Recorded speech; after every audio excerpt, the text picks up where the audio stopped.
Hey, Stu. Hey, Casey. Hey, Spence. Hey, Stu. Generally, we start off the podcast just kind of cold out. Like, usually we're already talking before we hit record. Okay. And it just kind of flows into whatever we've been talking about. And that's, I mean, you've listened to a little bit of the podcast. I've seen some promos. Yeah. And that's how we usually do it. But this one's a little bit different because we had getting technicalities set up. So so we might just want to flow for a little bit and then kind of they can pick it up whenever they want to in post. Yeah. What do we think? Let's do it. Yeah. That sounds great. Right. Did anybody do anything fun this weekend? I played golf. Yeah. I do enjoy playing golf. I also happen to play golf with both of you. So I think you already know that I enjoy playing golf. Yeah. Well, I heard you were going to try to cancel today to go golfing. That's the word on the street. Low key, the weather's not looking great. So I wanted to get out there before, Mother Nature took its toll on us and then prevented us from playing for a week. Gotcha. But Casey, you impersonated me this weekend. That happened. I did impersonate Stu this weekend. I'm going to I'll incriminate myself. Altera flagged me. Don't sell me an Icon Pass in future years. I did. I used Stu's Icon Pass up in Ketchum to snowboard for a couple days. So super nice of Stu. Stu saved me like $450 this weekend. Wow, Stu. Yeah, from lift friend. tickets. I was promised a full eye contact hand job. Full eye contact. Even my wife doesn't do that, so he's not wrong. I did. $400 seems really cheap for that, though. I'm going to tell you. I said not even a disinterested one. Oh. Yeah. Maintain eye contact. Full throughout. eye contact. I haven't had one of those probably since like high school. So yeah. Yeah. So let's he's go looking for forward to it. This is great. The Icon Pass, and just when we pulled up, you asked, like you said, Stu and I look the same, and it was like that was part of the deal. Is I was like, well, I don't think anyone will flag me because if we go through, especially when I'm wearing helmet and goggles, they're going to be like, yeah, you guys look like you belong enough. on a yacht, right? It was that great. I go for yacht rock type vibes mostly. I look like I belong on a yacht. Yeah. Yeah. Just privileged white men. Yeah. That's exactly. That's what we're talking about today. Ironically, I call my dog a yacht dog. Yeah. I've tried to take him on a fishing raft a few times, and it hasn't gone well. So I think he needs like a couch, indoor space, yacht vibes. It's the only place I could take my dog on a body of water. I love it. I think Moose would be a good yacht dog. Yeah, he'd be a great yacht dog. He'd be living his dream life. Does he like to swim? No. Does not. He likes to get like elbow deep in the water and then like just chill. Yeah. And then if his ball in the Boise River like goes downstream, someone is jumping in the river, swimming after it, and my wife and Moose just kind of sit there and watch. So so great. really, it's like it's for you. Yeah. They throw the ball into the water for you, and you go get it. I enjoy playing fetch in the summer. You know, someone's got to work out somehow. Someone's got to get in there. Only Spencer, so much anything golf. fun this weekend? Yeah, I just showed you. Well, they didn't show see the it. The audience of didn't course, see it. Of course, I was excited. Well, I couldn't show wait with your I couldn't words. wait. Oh, Yes. is that for your funky sweet thing? No, okay. no, we don't have to do it. No. Yeah, what did you do this I weekend? went ballooning. Ballooning? Is Yeah, that what they that's call what it? they call it. I think ballooning. Yeah, hot air balloon. That's what those in the industry call it. I made friends with him. Beautiful we weekend swapped for it. stories, war stories. It was great. How hot was it near? Was it a the flame? Groupon? It was flat. What? Did you get it on a Groupon? No, actually, that's kind of a little contentious between the ballooning community. Oh. So there's like 2 or 3 groups that do a lot of it. And one of the guys, he's down in Arizona, kind of scams people, comes up here, and he's called the Groupon guy. Oh, So I have seen the hot air balloon thing on Groupon. Don't do it. Yeah. Okay. Maybe that should be my funky and sweet thing of the week. But no. So they're like, don't. Both of them. I called both companies, not the Groupon guy. And they're like, yeah, don't use the Groupon guy. I'm like, okay, like this is weird, but I guess he scams a lot of people. So Like he scams them in terms of like he doesn't actually show up for it. He just takes your money. He takes the and money, takes a deposit, and they're supposed to meet up, and then he never meets up. Oh. Wow. Does he give them coordinates to like meet them somewhere? And Yeah. Dude, imagine getting coordinates.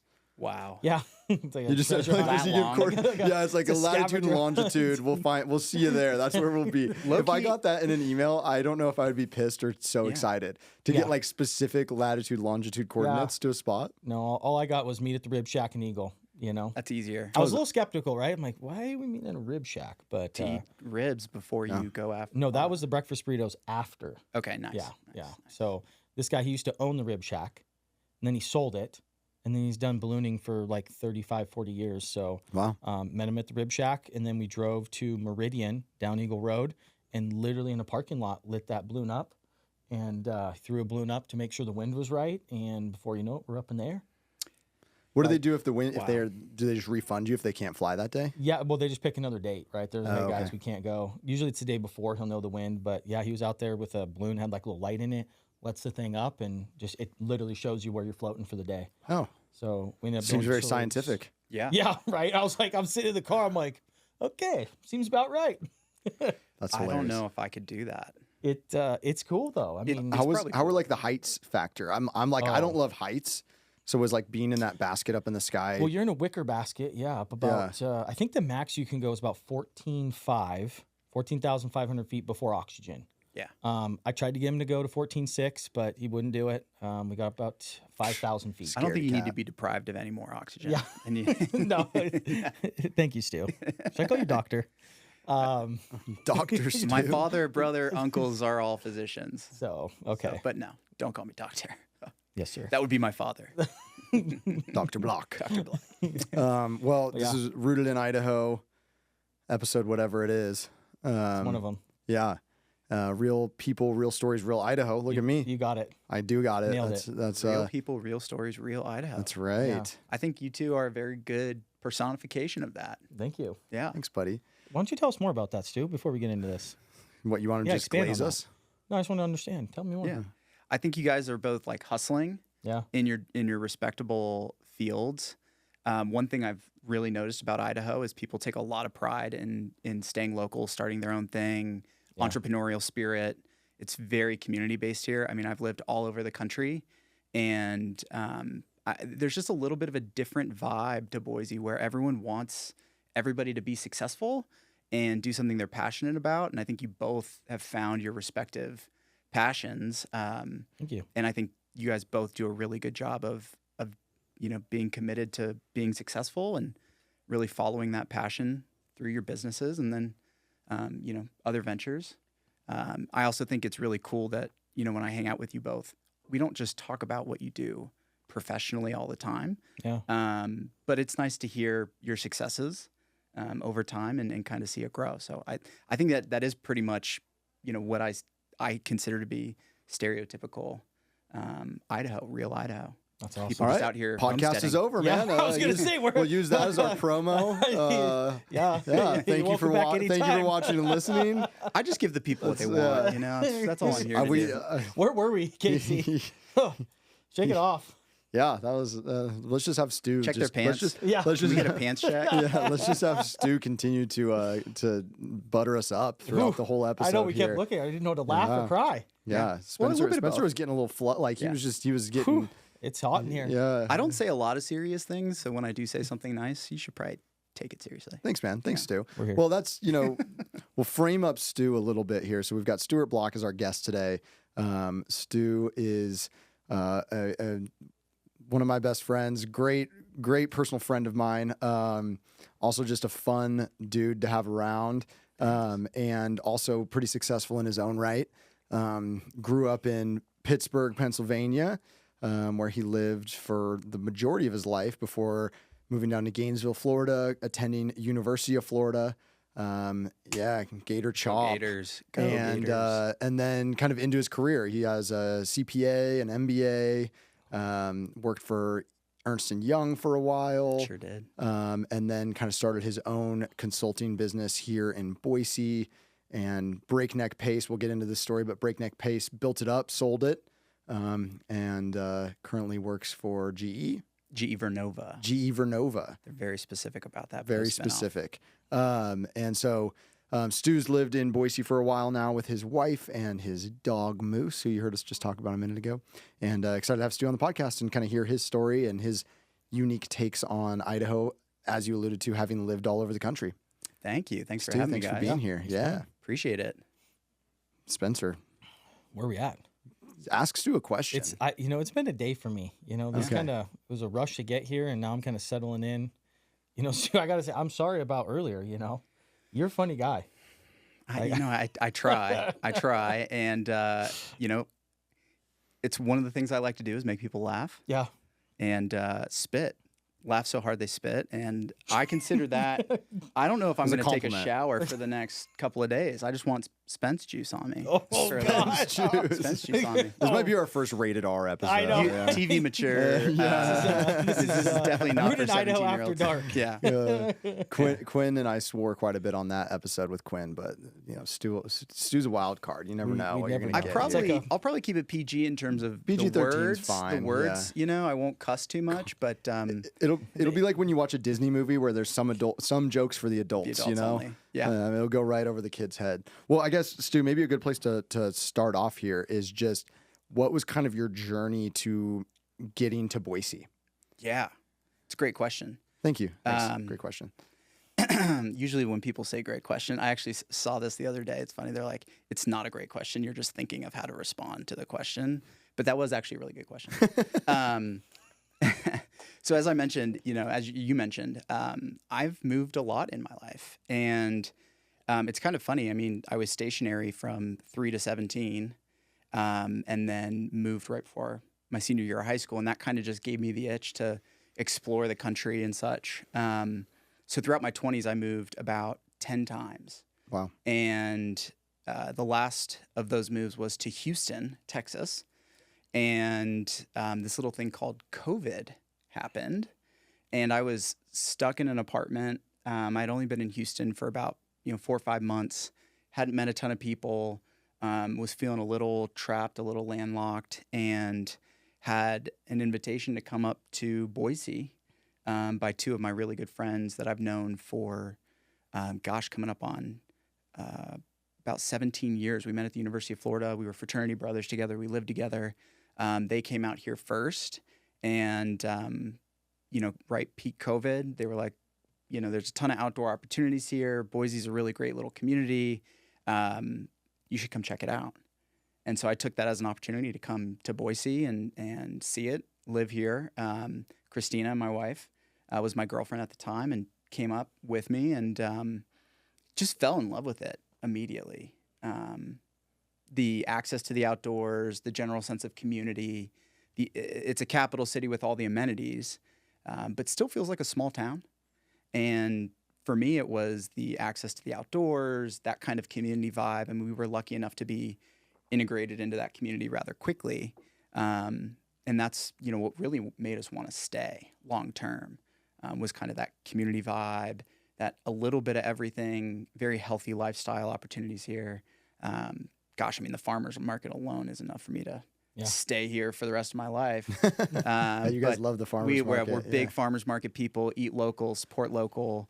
So that getting to Boise it's a relatively short story. I made it probably a little bit longer than I would say a short story to give a little context to the audience. So but how long from, did you just move here, or did you came and visited John and Preston and then shortly after that made the decision to move here, or what? Like, did you come visit first? Yeah, so I had visited before COVID when I was living in Boston. Okay, and we had done a 1 night 2 day float down the Middle Fork of the Salmon River. Did some fly fishing, and I was like, this place is insane.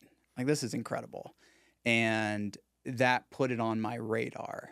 And then when COVID was happening, and you could work from wherever, live from wherever, it was like, okay, we've got the opportunity to go to Boise. Let's go to Boise and really check it out. Was Christina equally, like, did it take any convincing for her to leave Houston and come to Boise, or was she also ready for something different and a change? So she was working from Atlanta at the time, but had moved to Houston, moved home. So as opposed to being in an apartment, she was at her parents' house, which had a little bit more space, and she could spend time with the family. And so she was already kind of living out of a suitcase. And when we decided to come up to Boise, she was like, well, I'm already living out of a suitcase. Why don't I just come up for a few months and live out of a suitcase? There was a brief time where we had to move back to Atlanta because there was this call to return to office in late 21. And we had a really unfortunate circumstance happen in Atlanta where our apartment got infested by cockroaches. And we kind of took that as a sign, like we got out of our lease, they paid to pack us up and we could go wherever we wanted. And that's cool. Work was like, yeah, you can just stay remote. That's fine. So we just moved back here. I think we were in Atlanta for like 4 months and then moved back here and bought a house and haven't looked back. Wow. Dang. Did you and Christina meet in Atlanta? We met in Houston. You met in Houston? Yeah, we met in Houston during COVID. There's a great app called Hinge. Sponsor me and my wife. We met. No we got free married. ads, but no free ads, but Hinge. Yeah. No free ads, but Hinge. It worked. Evidence right there. Yeah. We met on Hinge, and COVID accelerated our relationship.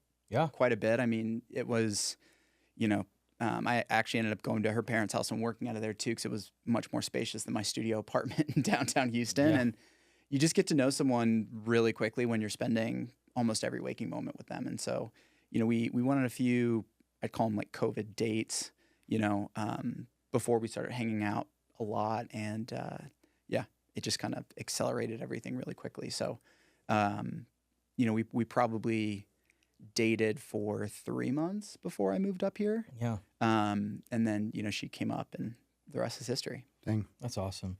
Yeah. Because you guys met, and then, with you starting your business and all the things you've been through, it's pretty evident on how important a partner is, isn't it?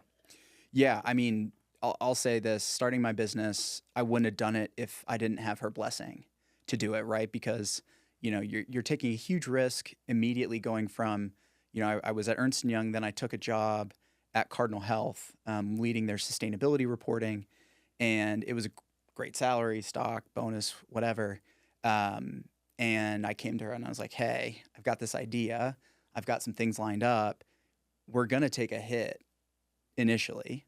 I think we'll be back to where we are in just a couple of months, but I need to go on your insurance, and you're going to be the stable income person for a while. And, she was like, show me the numbers, because she's a CPA as well. So she was like, show me the numbers, show me how this is going to work. It was a great test, for me to She made you do your homework. Exactly. Right. And so I hired an attorney. I filed all of my paperwork. I got my accounting templates set up. I had a prospective client list. I had some contract templates prepared and was kind of going through it with her. And I was like, here's where we could be. And she was like, wow, okay. You kind of, identified a niche in the market, and it timed out perfectly because she was working on something with one of her clients that was related to my area of expertise, sustainability reporting. And she was like, yeah, we're getting asked this question by the client. We don't know how to make any sense of it. Yeah. And I was like, perfect. Funny you should say that. Yeah, I was like, I do this all the time. Yeah, so here are 5 things that you should ask and questions you ask. She's like, wow, you really do know this stuff. I was like, yeah. That's why I'm going to start a business and do it. Yeah. Well, and I think that's a good jumping off point to talk more about your business, because from the outsider's perspective, I think one thing that you did extremely well, and any entrepreneurial advice would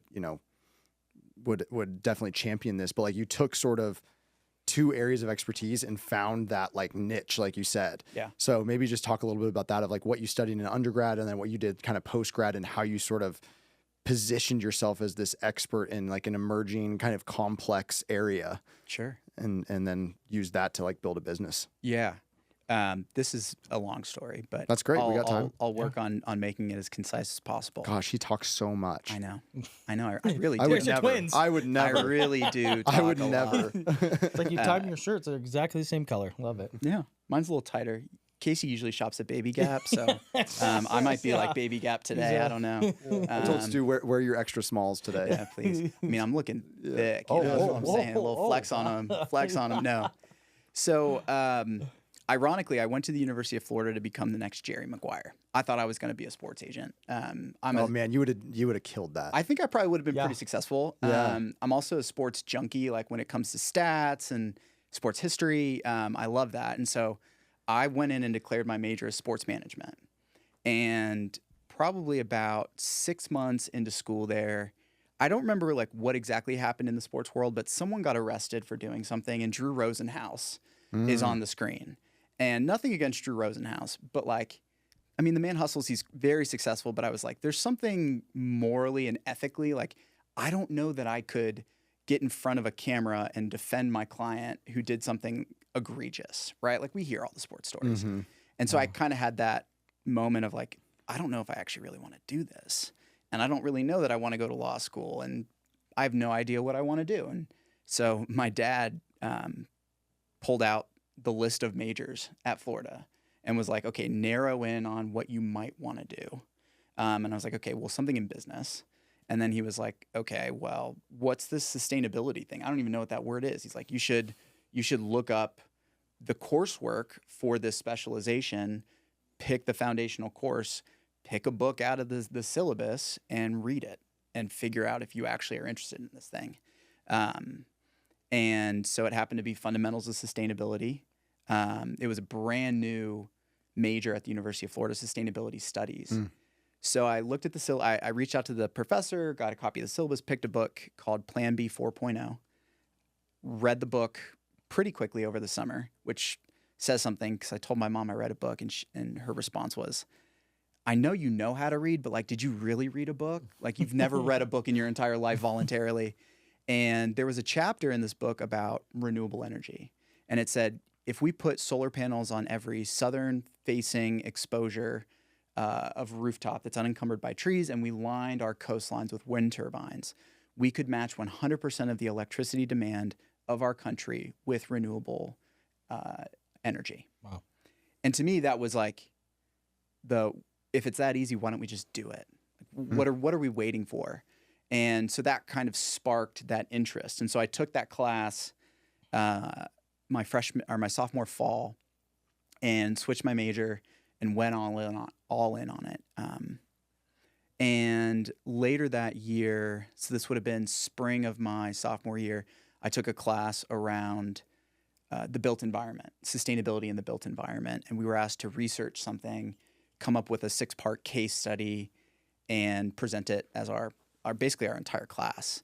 And Gainesville, Florida had brought this concept over from Germany called a feed-in tariff, where the utility company will pay you to put solar panels on the roof of your house, and then they'll pay you a premium for every kilowatt hour generated that goes to the grid. They buy all of that renewable energy that's generated, and you're still connected to the grid. You're still consuming all the electricity. You're still paying your power bill, but you get this really thick check. We pay about 10 cents a kilowatt hour. A feed-in tariff would pay you about 30 cents a kilowatt hour. And this was because states were coming up with renewable portfolio standards, requirements to source a certain percentage of electricity from renewable energy sources. And again, I'm looking at this program. It's the first in Gainesville. It exists. I'm looking at the University of Florida's campus in the Sunshine State, and I don't see a single solar panel. And in my head, I'm like, what's going on? This does not seem to sync up. Do people just not know about this? Is there like, like, am I missing something? Like, what is going on? Because it just seemed too good to be obvious, true almost. Yeah. Too obvious, right? Like, so I can get all my electricity paid for and get paid. To just lease my roof off to a utility company, right? So I went to I was living in the fraternity house at the time, and I went to the housing board and I said, I want to put solar panels on our roof. Look at this program. Look at all these incentives. I don't know who our utility provider is, but X, Y, and Z. And so it led me down this rabbit hole of researching who our utility provider, getting in touch with the energy department on campus, talking to some of the faculty leaders that had a discretionary fund that they could invest in student initiatives, and ultimately raised $30,000 to put a $45,000 system on the roof of our fraternity house. And that was kind of my moment of, if I can pull something like this off, being an 19, 20-year-old idiot at school, partying, but studying hard, then maybe I should make this into my career. This is really kind of cool. And I ended up actually selling and installing solar on roofs, commercial residential roofs, during my senior year of undergrad, and immediately went into consulting. So immediately got a job in Washington, D.C. doing energy efficiency consulting in commercial real estate.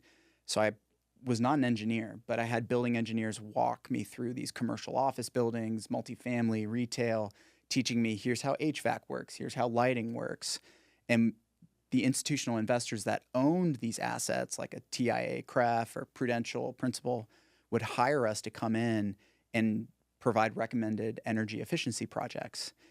In real estate, there's a cap rate and there's a market value, and the market value is determined on net operating income divided by your cap rate.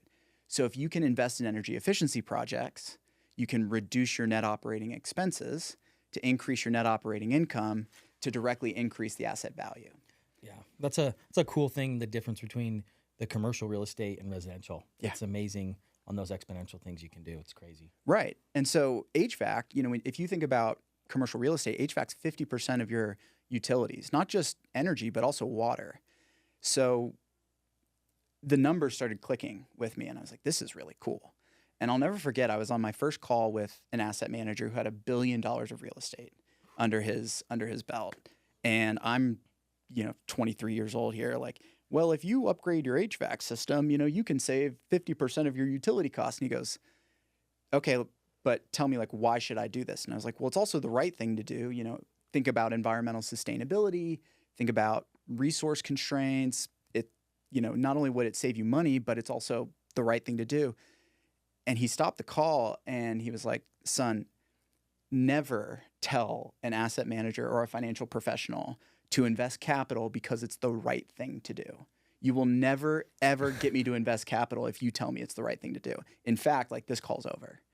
Oh. And I took that as, okay, I need to get sharper on my business acumen. Like my sales pitch. Yeah, otherwise I'm never going to make it in this world, let alone, be able to talk dollars and cents in my own life. Professionally, I was like, this could be a limiting factor. So I did set off to graduate school. So I was working as a consultant during the day and then going to graduate school at night in Seattle at a sustainability MBA program. It did happen to go under midway through my program. So like the school closed, they sold their accreditation, had to pack up my life. And I was awarded this Environmental Defense Fund fellowship called the Climate Corps Fellowship, where I moved to Rochester, Minnesota, worked at the Mayo Clinic, and was tasked with coming up with their 5-year energy management strategic plan. So at this point, I'd quit my job. I accepted a 10-week fellowship in Rochester, Minnesota. My grad school had closed, and I had that challenge from my dad again. He's like, look, you can move home for a little bit, but you better figure something out and you better have a plan and you better present it to me. As you can tell, my dad is a very influential force in my professional development. So I was researching at night as I was doing stuff during the day at Mayo Clinic. And at night I came across this thing called the Sustainability Accounting Standards Board. And the concept behind that was, if you have two companies that operate in the same industry and their financial profile is exactly the same, but company A has outperformed company B on all these non-financial metrics like energy efficiency, human rights compliance, conflict mineral compliance, all of these. So doing the right thing. Doing the right thing, exactly. I was like asset manager. Yeah. And ironically, Harvard Business School had done this study, and they said, 9 times out of 10, if company A outperforms company B on these non-financial metrics that are industry-specific non-financial metrics, you will outperform that company in the marketplace by at least 6%. That's pretty material when you start to talk about millions of dollars of investment. And again, I had one of these things like, okay, well, if that's true, why aren't we measuring these metrics? Why aren't people using this information to make investment decisions? So, I found out the Sustainability Accounting Standards Board was somewhat of a brainchild of Financial Accounting Standards Board members.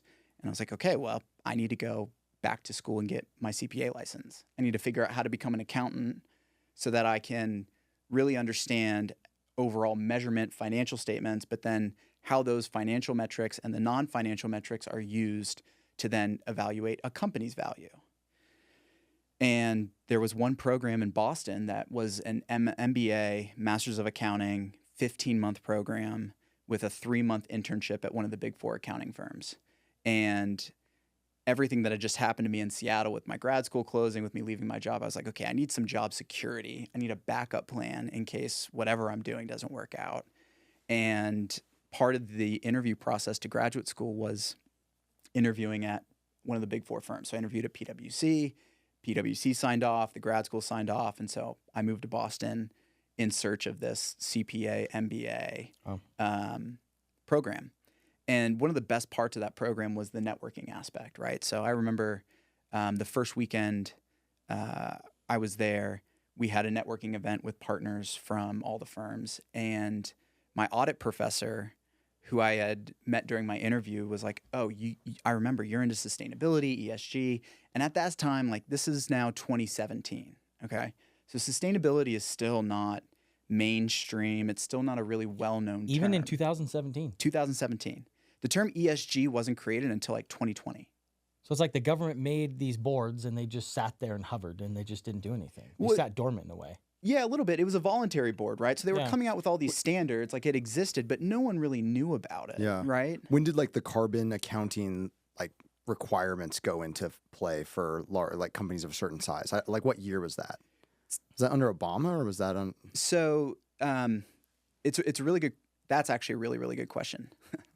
I have to be careful now when I say that, because technically today, no U.S. company is required to disclose carbon emissions. No one's required to do it today. European legislation, the CSRD, Corporate Sustainability Reporting Directive, will require U.S. companies to disclose this information in 2029 for 2028 fiscal results. Okay. The state of California, starting this year, will require U.S. companies that do over $1 billion in annual revenue and do business in the state of California, meaning file a tax return in the state of California, to disclose certain greenhouse gas emissions. Now, the accounting standards for that started in 2008. A secondary guidance was provided in 2012, and then tertiary guidance and just the proliferation of it was 2015, 2016. So still relatively new, right? And SASB was formed in 2013. So we're talking, again, 4 years. People are still figuring out, is this material, is this relevant, is this something I should invest in or not? The Obama administration did pass a rule in 2008 or 2012, I can't remember the exact year, that talked about climate change has a negative, and carbon emissions have a negative impact on human health. It was a groundbreaking EPA ruling that happened, and President Trump actually just repealed that groundbreaking finding. But that's what actually started to require companies to at least disclose climate change, greenhouse gas emissions, environmental risks as a business risk in their Form 10-K that they file with the SEC. Oh. So if environmental risk is material to your business, then you actually had to file it in your Form 10-K with the SEC starting around 2012. And so a lot of people point to that as the turning point for including that type of risk profile in your disclosures. Okay. So I'm wrong in thinking that there was like at one point that there were like these carbon offsets. You had to buy like carbon credits, and wasn't that a thing at one point or no? Some regions, there are different types of standards. So California has the low carbon fuel standard, LCFS, where producers of oil and gas, operators of heavy freight transportation are required to achieve certain carbon intensity standards where you can buy and sell credits. Okay. Going back to the state renewable portfolio standard, that's where the renewable energy credit started to come into play, where if the state of Idaho said 25%, if the Public Utility Commission in Idaho said 25% of our energy needs to come from renewable sources, then the utility companies like Idaho Power would be incentivized to say, we need to get solar on people's roofs. We need to pay them for that solar so we can take those renewable energy credits from them. That's part of the feed-in tariff incentive that I was talking about earlier. Gotcha. So a little bit, but still relatively state-based, relatively voluntary. The real steam didn't start picking up actually until about 2019. So I had timed it perfectly, where I got my CPA license in 2018, and I had been emailing this partner like, hey, I want to be in the climate change and sustainability services group at Ernst & Young. That's why when I was picking my internship in the firm through my grad school program, I picked EY because they were the furthest ahead at the time on this climate change and sustainability work. And I was emailing a partner probably about once a week, and he finally said, if you can be in my office in the next 20 minutes, you have 10 minutes of my time to pitch yourself. And I'm sprinting in my Allen Edmonds leather-soled shoes down Boylston Avenue in the pouring rain in Boston. Show up at this guy's office, pitch it, and got into the practice. Literally 2 months after I joined, it really started to pick up steam. Sustainability reporting. Delta Airlines was a notable client that came out and said, we're going to be carbon neutral by 2050.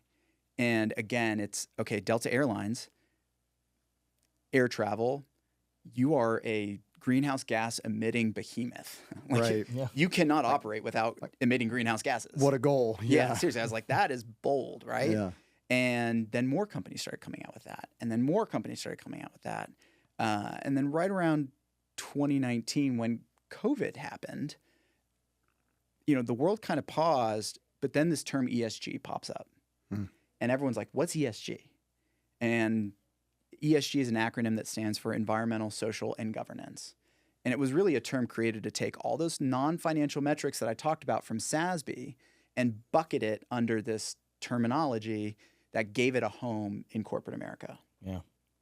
And that's really how I kind of timed it out. It's just every time I kind of faced adversity, right, where an asset manager hangs up on me, my grad school closes, COVID happens, I'm forced to really lean in and recreate something. Pivot and kind of make a bet on some sort of unique insight that you feel like that you have. 100%. Right? Like I kind of believed in it, right? And I can't explain other than it was a gut feeling. It was something that I was kind of passionate about, and I timed it out. So are these perfect? When it comes to ESG and just kind of that whole area, because like you mentioned, A, it's the right thing to do, but B, there's also this research that shows that companies are, company A versus company B, that you're gonna be more successful. What do you think, if you had to kind of guess, most companies who pivoted to really caring about this, are they doing it from a this will make us look better standpoint, or are they doing it from a financially incentivized standpoint, or is it a little bit of A and a little bit of B? It's probably a little bit of both. Yeah. It's probably a little bit of both. I mean, almost every company in the S&P 500 today publishes an annual sustainability report, right? So as someone who's written those reports, we're talking like 6 to 8 months of work for just one project manager, and you're collecting hundreds of metrics across the company. And some of those metrics are relevant material, and some of them I would argue, probably don't move the needle as much. The companies that are really doing some innovative work in the space are doing it because of financial reasons. So I'll take the example of Amazon. Amazon, about 2 years ago, achieved 100% of their electricity was coming from renewable energy sources. And that was because they invested in on-site solar. That was because they invested in wind turbines and solar farms and these power purchase agreements. Today, they're now investing in nuclear. So is Meta, so is Microsoft. So nuclear is making a comeback. 3 Mile Island is reopening, and Microsoft has pledged to take 100% of the power generated from that to power data centers in the state of New York. That's crazy. Nuclear's coming back big time, yeah. What was the big shift? I mean, it was bad, right? It had a stigma to it. Why was it bad? Why is it coming back now? Nuclear energy is really interesting. So, obviously Chernobyl, 3 Mile Island, really, really, really bad accidents. And the United States really paused most nuclear. I mean, there was still a little bit of development happening through Westinghouse. There were still a few nuclear facilities in the Carolinas that were operating and built. But the hardest part with nuclear is actually the underwriting of the insurance behind that type of investment. So nuclear alone, we're talking hundreds of millions of dollars, right, to get a true fission reactor up and running. But while we paused development here in the United States, other countries continued to invest heavily in nuclear. One example is France. France almost runs entirely on nuclear power, which is incredible. Japan also heavily invested in nuclear. Now, there was a tsunami in Fukushima in 2012 happened, and when they really looked into that, there were some structural concerns that probably could have been addressed proactively as tsunami risk and severity increased over time. But it was really the underwriting costs. And so actually President Trump really took down some of those barriers to entry into the market. And that's when we started to see Microsoft come online and say, okay, we'll invest in 3 Mile Island. GE Vernova just announced publicly a partnership with the Japanese government's investment in our country to invest heavily in small modular reactor developments across the country. So with the power demands of data centers, hyperscalers, artificial intelligence, data center development is skyrocketing. I mean, we all know this, right? I mean, it's all over the news. The biggest question mark is how are we going to power them? Yep. Because they require uninterrupted power supply. They require a lot of power. And so, one thing that we're seeing right now is some small gas-powered turbines are being deployed to create a closed energy loop. They call them like energy islands for these data centers. And when the data center needs are met, you can pump energy back into the grid for others in the local community to consume. But small nuclear reactors are really the future when you think about carbon-free energy that can meet the needs of a data center and the surrounding community. Because we're also, if you think about it, electricity is a basic human need. Yep. We think of electricity, we think of internet. Here we take it for granted in the United States, but there's a significant portion of the world that still does not have internet access and still does not have reliable electricity. Yeah. So as those parts of the world become electrified, the demand for electricity is also going to increase. We're also trying to reduce our reliance on natural gas and other fuels. The only way to reduce that is to convert everything to electric power. So our demand for electricity is only going to exponentially increase, and nuclear is really a solid option for us to meet that demand. Wow. That's cool. Dang. So what's your take on lithium batteries? I had to go there. Yeah, no, I love this. So this is one of the questions I get a lot actually about why don't you drive an EV? Because I don't drive an EV. I drive a gas-powered vehicle. Definitely not the most sustainable thing I do. But that and golf's really not sustainable at all. A lot of water. Do as I say, not as I do, right? So when you look at just the use phase of a vehicle, so you take an OEM internal combustion engine and you take an EV, okay? When you're driving the car, sure, the electricity profile is less carbon intensive than just putting gasoline in your car and driving. If you look at the emissions that it takes to mine, process, transport lithium, manufacture a battery, to decompose of that, like to throw away that battery, recycle it, what have you, the embodied emissions of that are so much higher that a gas-powered vehicle today still has a full product life cycle, lower carbon footprint than an EV. It's like hydrogen. They talk about that all the time. I was always interested on how hydrogen cars didn't take off, or other sources where like people are like, oh, the government or people like killed people. It's like, seriously, I know there's like conspiracy theories about like hydrogen car about what that looks like. Yeah, well, hydrogen fuel cell is great because when you actually combust hydrogen, the output is water. So you're actually just putting water vapor into the atmosphere. The problem is hydrogen is one of the most unstable compounds. And when you're trying to compress hydrogen and then run a combustion cycle with that hydrogen, it's very dangerous. I mean, hydrogen bombs are a thing, right? So if you get into a car accident with a hydrogen fuel cell and that tank is full of compressed hydrogen, the risk to humans Bad news bears. Pretty significant. I don't know. So now, not to say that it can't be done safely. I mean, there are hydrogen fuel cell cars in California. There were hydrogen filling stations.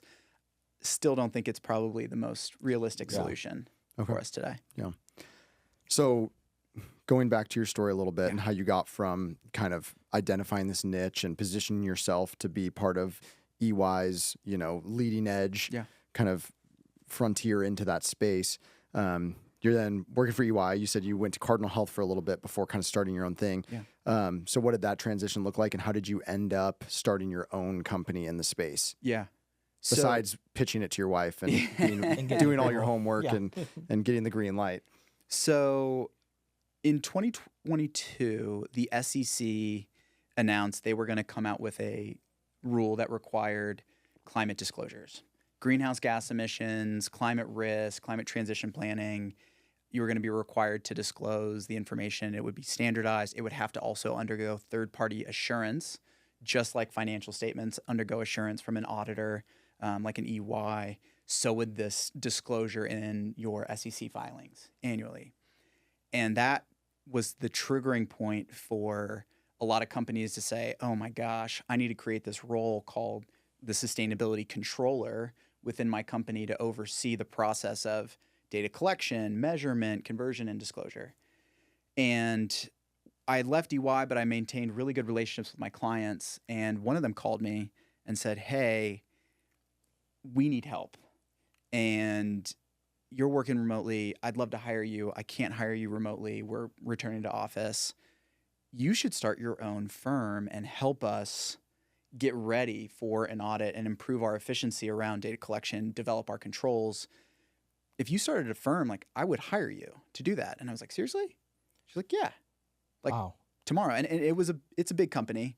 I don't know. Am I allowed to disclose it on this? Is this, this is going public. Yeah, this is rooted in Idaho. So yeah, of course. It happened to be Amazon.com.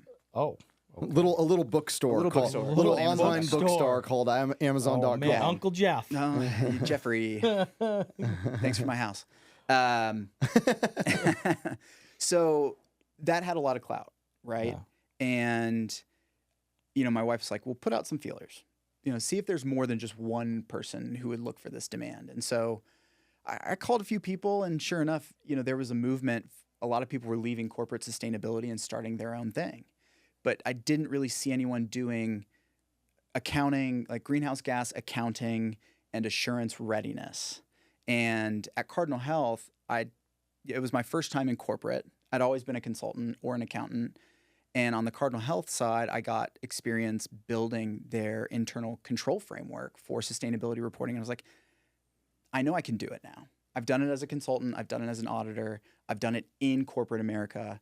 I know I could do this on my own. I know how to do it. Yeah. So I had the confidence behind that. And so once I, had a contract with a client, I was like, okay, like, I'm doing this thing, and released my website, started, just putting some things on LinkedIn.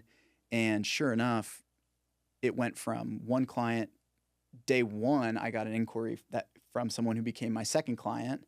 And then I was just dedicating probably about 5 hours a week to networking calls. I went through my Rolodex, people that I had talked to along the way, people I had helped along the way, old clients, and just kept that relationship going. And most of those people converted to clients at one point. And so, wow. I went from just me working in a shed in my house with one client to 9 clients, over $1 million in billables within 7 months. Crazy. It was the right place, the right time. I do attribute, a good amount of the success to just relationship management, right? In professional services, you are the product. So keeping those relationships going, demonstrating you're relevant, you know what you're doing, or I'd help people along the way and they knew what I was capable of. That really helped quite a bit. And it got to a point where I was like, I need help. So I brought in a business partner, and he is an AI whiz. And before I really even knew how to use ChatGPT or even downloaded the app on my phone, he was able to create these agents that automated work that would take me 2 weeks to do. We could do it in an afternoon, and I could validate it and have a deliverable ready for the client. And so that helped us continue to grow. And then, some of these accounts were like, okay, we're ready to give you more. We want to give you more. And I was like, I need to hire people. And that's where I had that kind of, oh shit moment. Cash flow has been great. I was doing way better than I was doing at Cardinal Health, but I also didn't have a couple $100,000 in reserve where I could say I could hire 2 people and pay them for at least 12 months. That was kind of my goal. I wanted to have people on board. I wanted to be able to cover their salary for 12 months before I asked them to leave their corporate jobs and benefits to come work for me, right? I mean, it was risky. So I started putting out feelers for investment. And again, I just kind of leveraged my Rolodex and came across a CPA firm that had reached out, wanted me to build their practice years before I was ready to do so, when I was still at EY, and turned them down. And they happened to be, backed by private equity. And they were like, well, we are in merger and acquisition mode. So we could give you an investment, but we could also just buy you. And then you could come in and build our practice here. And that was 9 months in to starting my business. We started having those conversations in September, materialized really quickly. They made a really compelling offer and signed the contract the day President Trump got elected to the White House. Wow. So probably maximized my valuation because, again, as soon as President Trump went into the White House, the SEC rule that fueled everything was immediately taken off the table. Europe actually ended up, suspending their regulation for a few years. There was a little bit of a delay and a simplification in Europe. So the entire regulatory environment went from very heavy focus on climate to, okay, we're going to walk that back a little bit. It's still material, but maybe we've cast this net too wide, which I don't fundamentally disagree with. Yeah. I think, the rapid rise of sustainability and ESG disclosures, the number of metrics that companies were going to have to measure and disclose was ridiculous. And compliance was going to cost millions of dollars. And so, to that point, you asked that question earlier around companies that are reporting it. Are they really doing it for strategic reasons, or are they doing it because it's a nice thing to do? Some of those regulations were pushing, you just have to do this. Whether or not it actually impacts your business, like, yeah, you have to do an assessment to determine what metrics are material to your business. But the way some of those materiality assessments were done, it was like everything's material. Right. You have a harder time proving something's not material than that it is. And so companies were really getting nervous, and then they took a sigh of relief.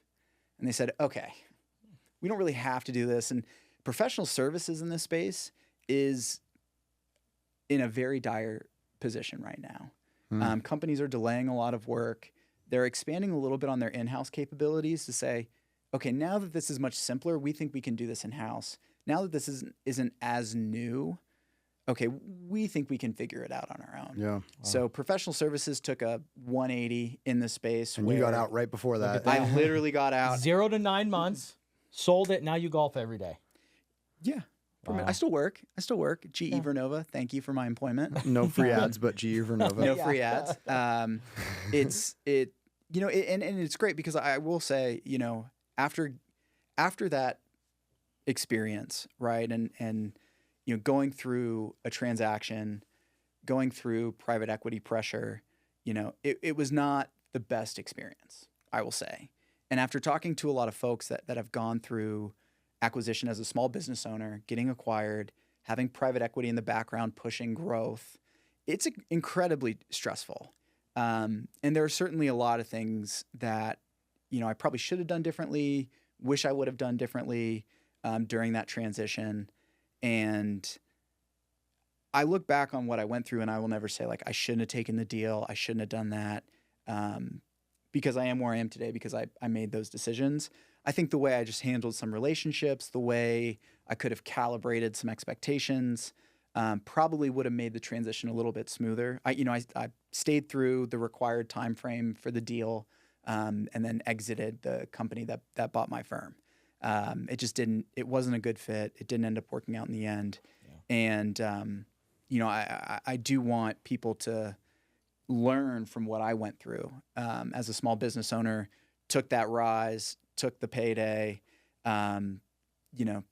If it makes sense for you and it's life-changing money like it was for me, go in eyes wide open. But it was an incredibly exhausting, stressful, couple of months. And I think I aged like 10 years in 7 months post-acquisition. But the things that I've learned gave me so much perspective where now that I'm back working in corporate America, it does help you calibrate your viewpoints on decision-making, priorities, those kinds of considerations. Yeah. How was it selling your company and then going back and working for it? Yeah. That was really interesting. I mean... Hold on real fast. Do you want to re-up your meter? I don't want you to get a parking ticket. It's what, like $15, $25? It's like 25. That's fine. Spencer can pay for it. Yeah. I'm not worried mine's going to go out here in a minute, too. Yeah, I'm not worried about it. Okay. I have a dry cleaning bill, too, so... We can go about 5 or 10 minutes over. It's fine. Yeah, I mean... That was probably one of the hardest things to do because, you guys both know, like when you run the business, every decision falls on you, which is great because you have full autonomy, full control, and you can set the direction and you can make whatever decision you want. And it's kind of fun a little bit. And then you go to a place where it's like, okay, I need to hire somebody. And they're like, well, no, you can't hire someone. And there was a point where I was asked, like, we'll give you someone, but you have to fire your business partner, because they didn't really understand what he did and didn't give him the resources to continue building his agents. And so I was faced with, okay, I really need help. I'm working 80 hours a week, struggling. You want me to sell, but I also have to deliver to my clients who expect my time because they're my clients. And you're telling me I can either fire my business partner, who's about to go on paternity leave, by the way, or just keep working. And I was like, this is the guy that risked everything to come and help me build this thing. Like, no, I'm not going to fire him just because you won't give me a head count. Like, you know, those kind of decisions, I would, as a small business owner, I was like, it's a no-brainer. Like, we'll figure it out. And to go from that to that, for me, that was the breaking point where I was like, I would, if I were running this business, I would never force someone to make that decision. Yeah. Man. Yeah, that's tough. Going from being kind of having full autonomy over the decision-making process to now it's like, well, this is still my firm, but it's been acquired by, like, now I have a boss that's telling me what I can do with my own firm. And it's like, they're not necessarily trusting you to, it's like they should trust you because you're the one who's built this to this point, but like now they are trying to control something that they don't actually have a full understanding of, right? Exactly. And that can be kind of the risk, I guess, in terms of going that route of getting acquired. Right. Again, it's like you said, like the trade-offs that you have to, the assessment you have to make in your head of what are the trade-offs here, 100%. right? I have this opportunity to really materially change my life and you know, the future, and then but I built this, right? I think that can be a tough thing in any business when you decide to take investment, when you decide to sell whatever it is it's like, you know, do you feel like a sellout in some way? But like also you got to think about more than just this thing. And it's like, this is my thing that I built up and that I care so much about. And then kind of deciding like where to go with it, right? Yeah. Yeah. It's a really hard decision because, again, like as an entrepreneur, you always think about your exit at some point, right? Or like, what's my next venture going to be? And I think that's the entrepreneurial mindset is find something you're super passionate about, build it, get it to a place of homeostasis, and then your mind starts itching like, 100%. I got to go do something else. And so you have that push and pull of, okay, well, I could stay and operate this for the next 20 years, and I know what my life's going to look like for the next 20 years, or I could sell it and double down on something else, or I could start something else. And then if, you know, this business over here is taking too much of my time, I could either hire someone to run it or sell it and get a nice payday. And, you know, I think especially today, there's somewhat of a glamification of, oh, well, if I start this business, I can get a 15 multiple on that. Like, that would be sick. And I'm like, yeah, it would be sick. But you also have to recognize like what goes into getting to that transaction and then finding the right partner for that transaction. And then what are you going to do after? Yeah. And it's money is great, right? Money buys things. It gives you security, but it also can handcuff you, right? It's a double-edged sword. Totally. Like with those big paydays come a catch. And you don't know what it's going to be in the moment. You're caught up in the deal and the adrenaline. Like my heart was pumping every day. I was like, wow, this is sick. Like I'm getting acquired. Like I've done it. And then, okay, you sign the paper, the money transfers, you have your incentives to hit, and everything kind of comes back down. And you're like, oh, shit. Okay, what just happened? Yeah. And you blink and 6 months go by. Yeah.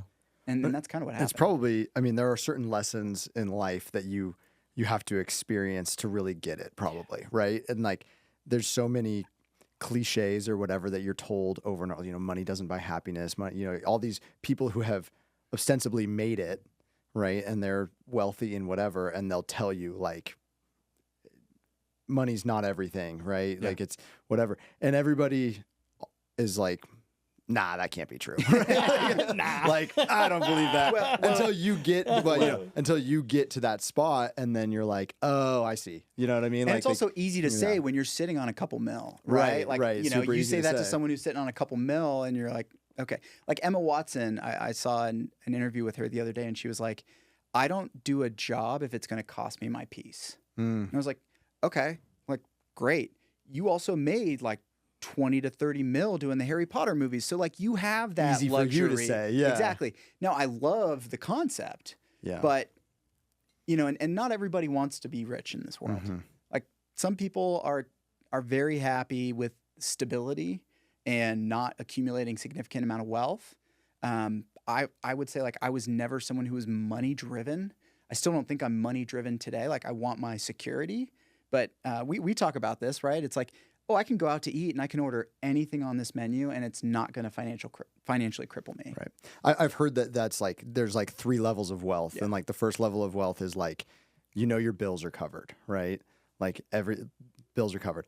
I can't remember the second level. And then like the third level is like, you can just go into a restaurant, or maybe the second level is like you go into a restaurant and you can like, the price doesn't matter. And then like maybe the third one is like vacation. You know what I mean? Like I go on any vacation I want and I'm not like super worried about the price tag. Like those are like the anything beyond that is just like not even really that necessary. Right? Like, and your peace is way more important than that. But yeah, I think about that a lot too in the space of like, you know, when I came up in entrepreneurship initially and was interested in entrepreneurship and business and stuff, I really got sucked into a lot of the productivity guys, which I still love. Like Tim Ferriss was a huge impact on me. You know, we'll just use him as an example. And it's been interesting to see the content of some of those guys go from, you know, the 4-hour work week and like productivity and all this stuff to once they get to this point, you see their whole shift. You know, podcasts I listen to, I'm thinking Modern Wisdom, like Chris Williamson.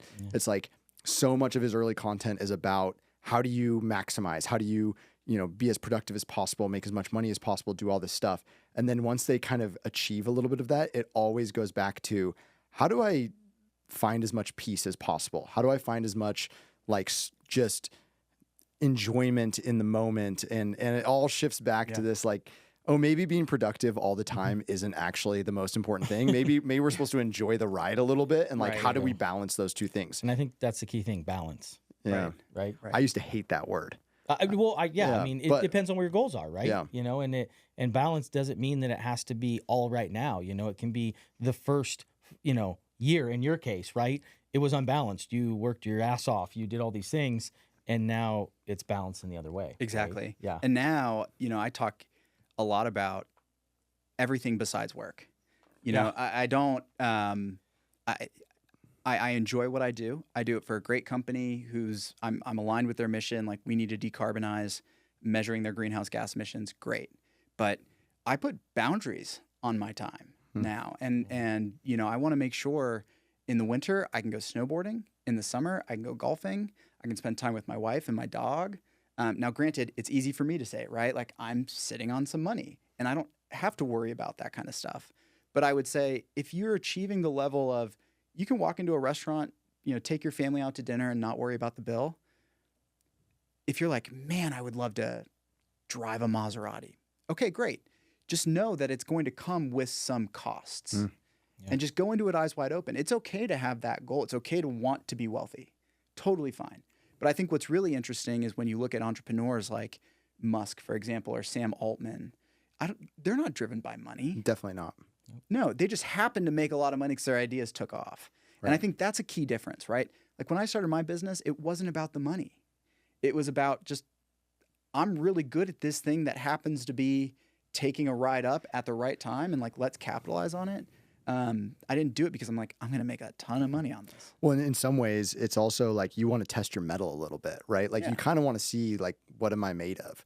Am 100%. I actually able to do this thing? Like, I think that's one of the interesting things about entrepreneurship is it's also a personal development mission where you are going to be thrown into situations that there really is no way to prepare for it, other than to go through it and experience the ups and the downs and the stress and all that stuff. And it like that can be one of the most challenging parts of it, but also one of the most rewarding is kind of see like, am I capable of this? Like, you know, because it's like we're all, you know, imposter syndrome is a real thing, right? Where you're like, who am I to be in this, doing this thing or whatever. 100%. And you kind of have to be wired a little differently to put yourself in the situation to find out if you're actually capable of it or not. Yeah. Like being an entrepreneur was the most self-conscious I've ever been in my entire life. I'm a pretty self-confident person. And it was so humbling. I was so self-conscious, even when I would just post a blog, because I would try to put content out there of like, okay, here's some concepts to think about. I would read those things like, I don't know, 100,000 times, and none of the words would change. I would read it before I would post it. And I would post it and I was like, oh my God, like someone's going to tell me I'm an idiot. Yeah. And, you know, and I think, you know, the biggest thing is like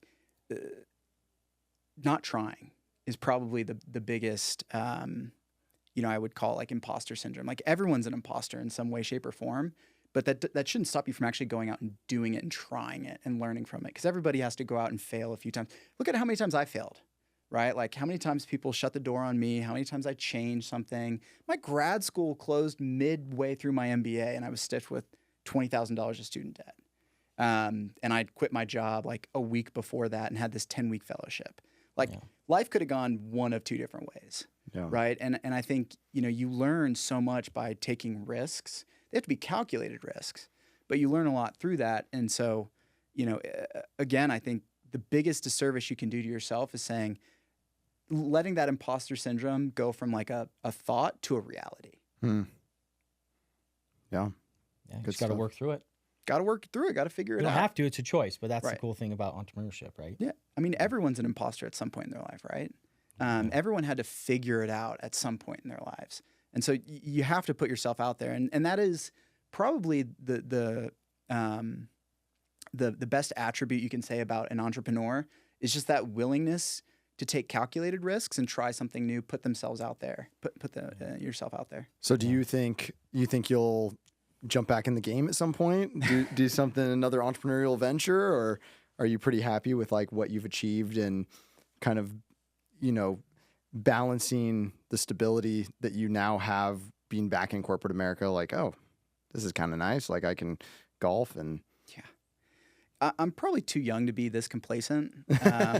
I'm very happy with how things are right now, but no, I think everything, you know, what we just talked about for the last hour, if you boil that down into my life, that's like probably the last 10 years of my life is everything that's happened from undergrad to that grad school closing to going back to school to all of that. It was like a 10-year sprint. And at the end of that, when I left the firm that acquired me, that was the first time I kind of took a step back and was like, holy shit, like what just happened, you know? And there's a big part of me that took that experience and is saying, just kind of enjoy things for a little bit and like, don't rest on your laurels, but really take in everything that's happened. Cause I still don't know that, you know, we sit here today, right? And yeah, I grew a business. I sold it for multiple 7 figures. Great. Awesome. It still doesn't register to me that I did that. It doesn't actually sink into me that I've done that. And, you know, I was talking with some friends this weekend and they're thinking about starting a business and they were asking me questions. They're like, wow, you really know so much about this. And I was like, I mean, I guess I do. Like, they're like, no, dude, you started a business and sold it. Like that is it doesn't even hit me that I've done that. And so I want, before I even think about, you know, another venture or doing something outside of corporate America, I want to be able to let that sink in and actually like understand the gravity of what I did. And I don't know when that's going to be, but maybe when that time hits, I'll get the itch again.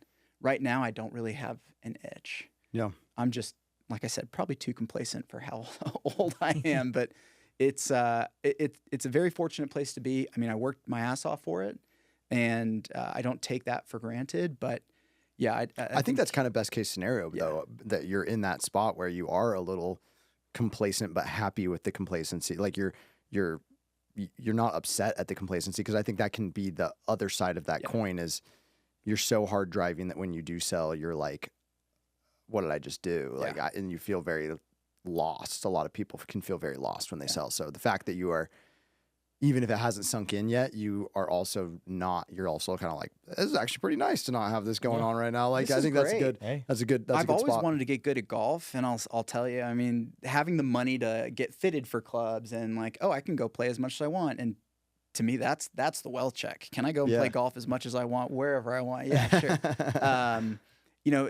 I have found my ability to channel, I guess, my drive for achievement in other ways. Yeah. And set up other goals than work or having hobbies. Goals. Hobbies. Yeah. Exactly. Sometimes my wife has to rein me in on how crazy those hobbies get. I did want to buy a classic car and like try to restore it. And she's like, have you ever actually like turned a socket wrench before? And I was like, yes, but no, I've never worked on a car. So, but point taken. Point taken there. And I think that's true. I similarly have a lot of those conversations with people who are like, I want to start this business, whatever. And I think a lot of it comes from our generation getting told like that we should do something we love. Right. Yeah. And so when people find themselves in a corporate job or something, it can be difficult for them because they're not necessarily getting the fulfillment that they thought they might get from work or that they were told they should get from work growing up. And so they're imagining, if I start my own thing, then I'll feel fulfilled. Yeah. And I think that, to your point, it's like you can find fulfillment in a lot of things. And more of us should find fulfillment outside of what we do for a living, right? And there's nothing wrong with that. There's nothing wrong with having a job that that affords you the lifestyle, the disposable income, and the flexibility to find fulfillment in different hobbies and activities outside of that job. Yeah. And hand up, like there's a reason I'm in entrepreneurship is because I thought, similarly thought that would be as fulfilling and like it is fulfilling in a lot of ways, but like I also get a ton of fulfillment from watching Stu break 80, right? And I did it on the golf course with my friends. I did it last summer. He did it like a couple times last summer. Yeah. Not yet this year. Okay. But we took a break. We're working on it. Yeah. We're in the lab. We're in the lab. We're working on it. So going back to the different companies that you worked for, I kind of want to bring it back to Boise, right? Yeah. We have all this growth, all these things that's happening. Like, is there anything that Boise's doing to be sustainable and responsible in our future? So much. Great question. So much. We talk about. Thank you. We talk about all the development that's happening right now. I mean, Micron's a perfect example, right? I mean, they're investing billions of dollars into our infrastructure.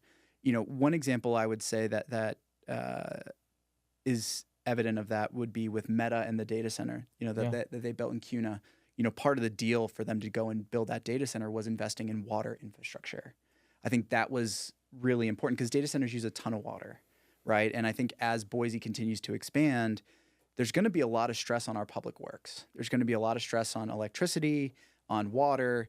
Thankfully, our water comes from the Snake River and underground aquifer. So we actually aren't in a water-stressed region, compared to like Colorado. Yeah. And so we have a lot of benefits there here in Boise.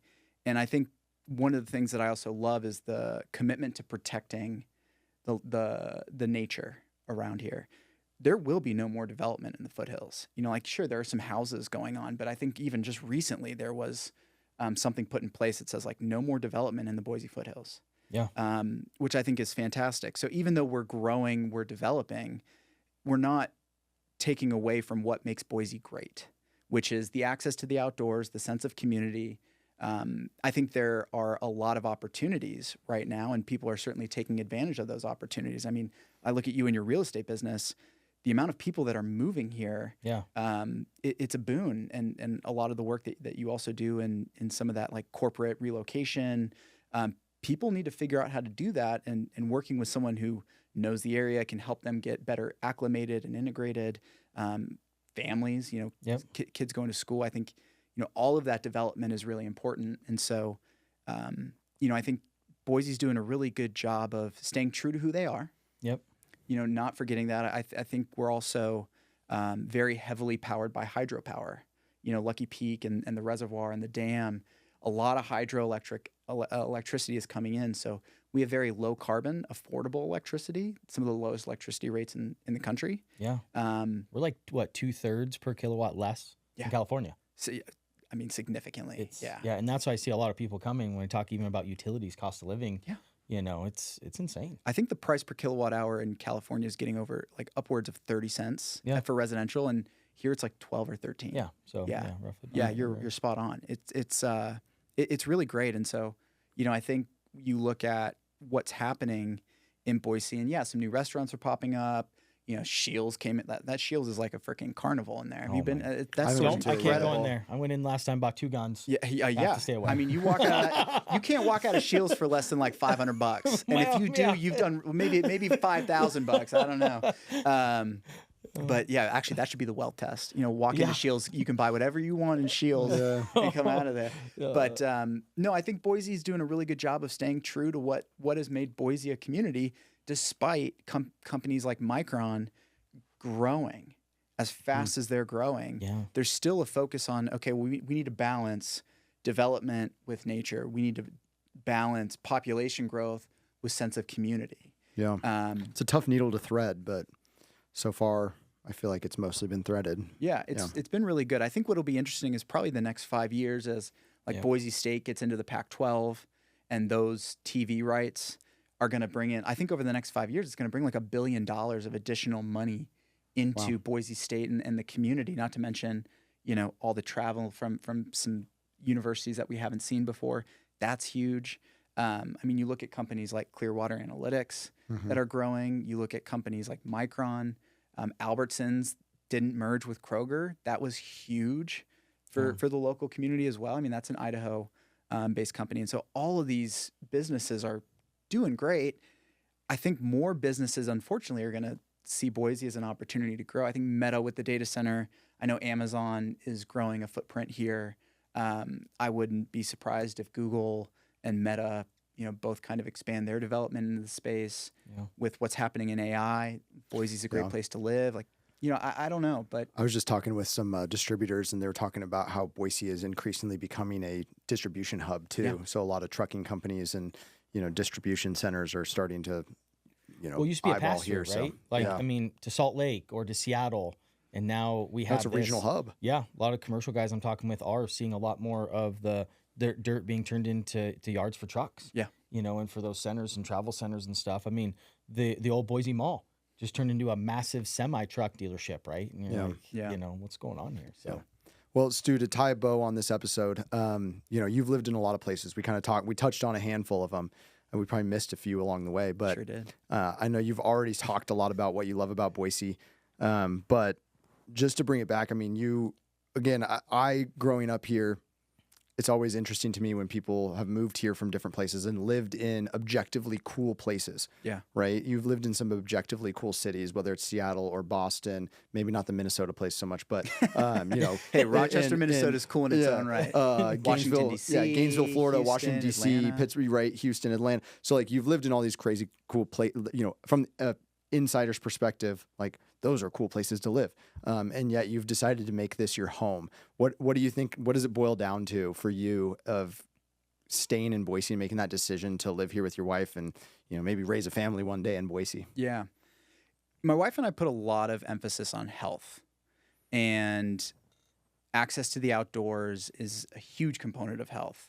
I joked about the farmer's market, but in the summer, we almost eat entirely from that farmer's market, locally grown food, cattle, all of those options there are really big. And even, you have to kind of hunt for a fast food place around here besides that one Chick-fil-A downtown. But, you kind of drive, you have to drive around to find some fast food. And, health is really important to me and my wife physically. And the amount that we can be outside with people, on a river, in the mountains, the ability to disconnect is really important. And then just that sense of local, eating local, being local, not a lot of chain restaurants here. Those are the things that I value. And it took me a long time to understand that. Still going to Boston. I mean, I love going out to eat in Boston. That's a foodie town. You can get some great meals there, right? And sure, maybe I don't have the variety that I have here, but it's like you go to a restaurant and the general manager's there and you're like, oh yeah, he's the manager. Or I can walk into a restaurant and know the bartender. When you live in big cities, you have to be so deliberate on those kind of activities to build those relationships. And here in Boise, you just go about your life and you meet people, you get connected to people, you build those kind of groups. And I think that, to me, the health factor, the sense of community, those two things, I haven't found those. anywhere else really. I mean, Seattle was kind of close, but there's also something called like the Seattle Ice or Seattle Chill. Oh yeah, you know, you're like, it's hard to make friends there, you know, I think Boise, it's just a very welcoming place, and if you know the balance of the grind, where there's a ton of opportunity, but also you can take a step back, go in the mountains, and not have cell service for an entire weekend with a 30-minute drive. Yep. You can't really find that balance anywhere else. And public land. That's what people don't get. Especially you go to Texas, some of these other states, they're like, what? You have public land like right on the outskirts of town? Yeah. I'm like, yeah. So it is unique in that way. Yeah, that's the really cool. I mean, even last year we were on we were Ashton, Idaho. Yeah. And we were fly fishing and rafting. And we were like, oh, shoot, well, we're not going to drive home. Like, let's just camp. And sure enough, like, oh, there's a little strip of BLM land. Yep. Okay. We're surrounded by private property, but there's a strip of BLM land. Just pull your car up and park. You don't have to pay a fee or anything like that. You just, that's so cool. It is. You can't do that anywhere else. Yeah. The Funky and Sweet segment brought to you by Still and Funky Taco. Something funky or sweet that has happened to you in the last 7 to 10 days. Something funky or something sweet. Take it either direction you want. Sweet. Oof. That's a tough one. Good question. Yeah. Funky or sweet? You've really stumped me. This has been such an analytical conversation. This has been our science episode, really. Yeah. We talked a lot about like talking about compressing hydrogen. I didn't have that on. Yeah. I didn't know we were kilowatts per hour. Yeah, I like it. Yeah. We've educated the people today. Yeah, you can see the analytical side of my brain switching on, and I don't really have a creative side of my brain. Something sweet. We made some awesome pizzas. We did. We made some awesome pizzas at my house. We have a little outdoor pizza oven. I like to make pizza dough from scratch. And we had a guys' night with some pizza and some whiskey. It was great. That was sweet. Okay. Very sweet. That's sweet. My moment, sweet of the week. Actually, I helped my business partner get a house. Actually, today we went under contract. Awesome. Yeah, it's good. You know, a little bit more nerve-wracking, right, when you're helping someone so close to you. But I think we got 5 offers. So whoa. Look at that. So it's like I know what I'm doing, right? They're going to pay full freight on that commission. Yeah. Full freight. Plug for Southey Real Estate. Look at that. Yeah. Southey Real Estate. Something funky or sweet for me. This last weekend, I was up in Ketchum with a couple of my cousins. They are not local. One lives in Austin, Texas. One's in Greenville, South Carolina. And they love Idaho. They just love Idaho. So this has kind of become an annual tradition where sometime in March they come up. We take a little road trip up to Ketchum and try to catch the slopes a little bit, just go hang out in town, get up into the mountains, no service, and tromp around. So always enjoy hanging out with those guys and just like having a fun time. And it's cool to see. Again, they live in similarly objectively cool places. You know, they've lived all over the place, and they just always come back to Idaho, like just love it here and love the outdoors and the whole thing. So it's always fun to spend some time with people that you don't get to see as often as you would like, and get into nature while you're doing it. Yeah. It was a fun time. Awesome. All right, guys. This section of the podcast is The Good Dirt, brought to you by Southey Real Estate. So it's something, you know, the tea. We want the good dirt, the good kind in the valley here. So what do you got? The tea. The good dirt. The good dirt. It's like shout out like a local business that you really like or something that you have heard is coming up or a place you like to visit. Farmers Market. Yeah, shout out Boise Farmers Market. Opening weekend is actually, I believe, this weekend. It is. April 4th. I went the last 2 weekends thinking it was happening. Get down there excited. And I think they've actually Do you guys like moved. the one down on, I think which one do you like to go to more? Americana. The Americana one? Yeah. Because there's also the Capital City one that's like downtown. But that's not as much food. But the one on Shoreline and Americana is moving to the Botanical Gardens. Really? Permanent spot. Yeah, it's moving to the Botanical Gardens. That's some tea. When's that happening? This year? I think that's this year. Really? Oh. Yeah, it's huge. Wow. It's huge. It's closer to you now. What? Now I have to drive further? Well, you know, one could say that you're driving closer to me. So okay, you know, there is motivation. I'll see you there. You buy the coffee, okay? I'll be ready to go. Anytime. Yeah. Farmers Market. I like Farmers it. Market opening weekend. Cool. Good to know. My good dirt. I'm going to stick with the Ketchum theme just because I was up there. Went to a new-ish restaurant up in Ketchum called Fiamma. Okay. They opened, I think, about a year ago. I think it was like last spring. They're probably just less than a year. Italian restaurant, awesome. It was great. Food was really good. What'd you order? I had I can't remember what is pronounced. It was so good. It was a steak. Yeah. It was like a steak dish. It was a steak dish. It was like a phone a friend. Crochet, or I don't know. It was like this like spiraled like skirt steak, and it came with like polenta. Like a pinwheel? It was real good. Ooh, it was almost like a pinwheel steak. Okay. It was so tender. I dig that. Two of the guys ordered pastas that they loved. My other cousin ordered an elk backstrap with some like sautéed wild mushrooms, and then great wine list. But just the atmosphere of the restaurant, it was just super buzzy. Yeah. Ketchum wasn't like super bit, there's not a lot of snow. So the town itself was a lot sleepier than it usually is. But this restaurant just had a really buzzy atmosphere. We've kind of developed the places that we go when we go to Ketchum. Yeah. And so this was a new pick for us, and everybody was like, "I think this is in the rotation, guys. Like this is, this is firmly implanted itself in the rotation." So, Fiamma, Fiamma, I believe is the spelling. Newish restaurant you guys would love it in Ketchum. So that's my good dirt. Shout out. If you take a weekend trip to Ketchum, only about 2.5 hours away. Wow, it's not that far. Yeah, the good dirt for me, Idaho Balloon Adventures. Shout out. Because I was telling you guys earlier, went on a hot air balloon on Saturday. So good guy, super knowledgeable, fun. So if you're out there, go use them up. Heck yeah, great. What would one go do ballooning for? To see the sights. Okay. Yeah, love it. Yeah. It's a little crazy, right? We talked about this. You're like it's all based on the wind. I mean, you can control your height pretty easily, but you're kind of at the mercy of the wind. So it's kind of fun. You just you end up where you end up. You end up. You just send it. Yeah, that metaphor for life. That's kind of out. I'm kind of out on that. Come on. You got to be in control of like where you're going a little bit. Like what if it blows you all the way into the Pacific Ocean? I mean, we could live with what ifs all day long, but True. I'm living in the moment. Okay, guys. If my uncle had nuts, he'd be your uncle. But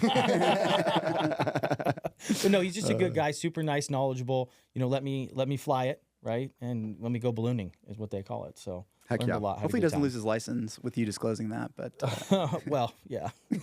Just like we hope you don't lose your icon pass. Yeah, exactly. Altera, I promise I'm a good boy. All right. Well, this has been another episode of Rooted in Idaho. Thanks for listening. Yeah. Spencer, take us home. Yeah. Wow. I just messed up. Try it again. Give it a shot. You can edit that out. Okay. Spencer, take us home. It's another episode of Rooted in Idaho. Real people, real stories, real Idaho. See you guys next time.